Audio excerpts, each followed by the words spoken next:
Алматы Энергосбыт қызметтерінің ақысын ЖК қалай төлейді? Каспий KZ мобильді қосымшасында өзіңіздің компанияңыз үшін Алматы Энергосбыт шоттарын төлей аласыз. Іздеу жолына мынаны енгізіңіз. Алматы Энергосбыт заңды тұлғалар. ЖСН және Алматы Энергосбытпен жасалған шарттың нөмірін көрсетіңіз.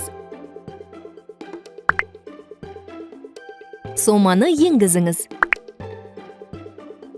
Егер берешек бар болса, ол енгізу жолында автоматты түрде пайда болады. Төлеу тәсілін таңдаңыз.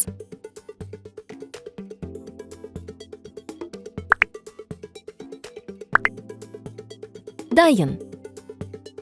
Сіз өзіңіздің компанияңыз үшін Алматы Энергосбыт қызметтерінің ақысын төледіңіз. Осыдан кейін төлемдер қызметінің тарихында төлем туралы түбіртек пайда болады. Оны смартфоныңызға орнатылған кез келген бағдарлама арқылы жіберуге болады. Келесі айда ЖСН мен шарттың нөмірін енгізу қажет емес. Деректер автоматты түрде толтырылады.